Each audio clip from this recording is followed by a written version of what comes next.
What became one of the most legendary fighters of World War II kind of started off almost as a fluke of chance. North American Aviation was trying to sell the new B-25 Mitchell to the British. Well, the British countered, asking North American if instead they could produce the P-40 Warhawk, as the British needed fighters more than bombers at the time. Company president James Kindleberger really didn't like the idea of producing another company's aircraft, so instead he offered to produce a new fighter for the British with superior performance to the P-40 while still using the same Allison engine, and insisted that he could get a new plane into the air in the same amount of time it would have taken him to tool up production of the P-40. The British basically told North American that if they could actually pull that off, they'd buy the plane. This new fighter, which did not yet have a name, looked very conventional for 1940, but it included some new innovations. It used laminar flow wings for reduced drag in high-speed flight, and it had a radiator assembly positioned on the bottom rear of the fuselage, which was found to actually produce a small, but measurable, amount of jet thrust, thanks to gaseous expansion from the recently discovered Meredith effect. The first prototype flew on October 26, 1940, barely 149 days after the initial contract was signed. This was an incredibly fast development time, and the new fighter was initially designated NA-73X. The British accepted the design and gave it the name Mustang Mark I. By this time, the US Army was showing an interest, and gave the plane the designation P-51 for American service.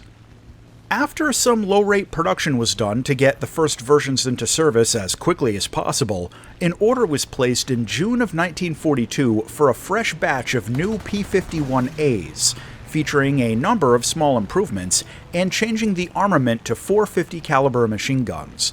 This was the last batch produced before the P-51 was changed over to the Merlin engine. The P-51, of course, went on to be produced in many other versions that served for decades, even after the war, but those are stories for another time. What we get in War Thunder is the P-51A, a premium fighter in Rank 2 of the American Air Tree at Battle Rating 3.0. This plane was a reward during the very first Thunder League event back in 2015, and as far as I know, it's never been available again since then, which makes it an incredibly rare plane. The P-51A's primary armament is a set of 4 M2 Browning machine guns with a total of 1,260 rounds of ammo. It's got a good selection of ammo belts, and I generally prefer the universal belt for almost every situation. For loadouts, the P-51A can take a pair of bombs.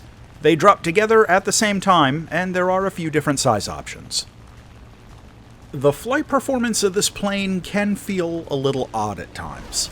It's reasonably fast for its BR, but the rate of climb and its high altitude turn rate are really just average at best.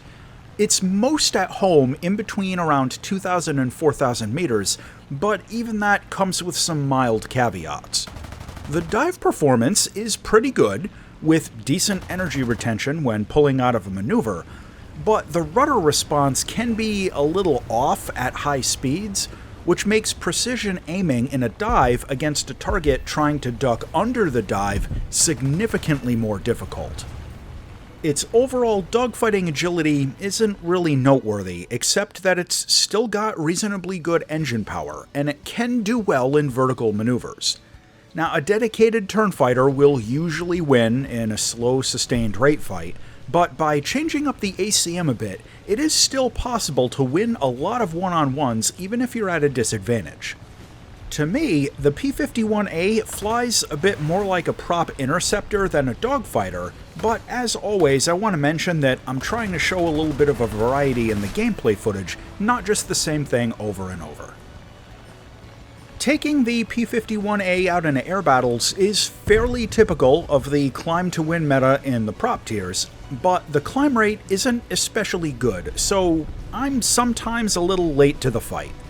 In my experience, the P-51A needs to spend a little bit more time on positioning early in a match, which means that the first round of combat is already going to be over by the time it gets into the fight. This isn't a problem, but it can sometimes limit the scoring potential, and I don't have anywhere near as many higher scoring matches with the P-51A as I do with some of the other fighters in Rank 2. One of the high points with the P-51A is its reasonably good top-end speed. Once it's in position, this can allow for some fairly effective boom and zoom style attacks, and if it can achieve an early altitude advantage, the plane does fairly well with a more vulture-oriented playstyle.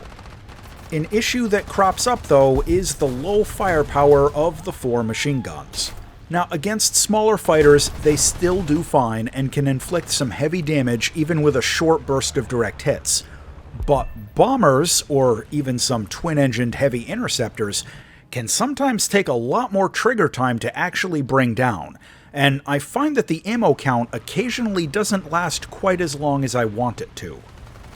In terms of ground attack, that isn't really what this plane is for.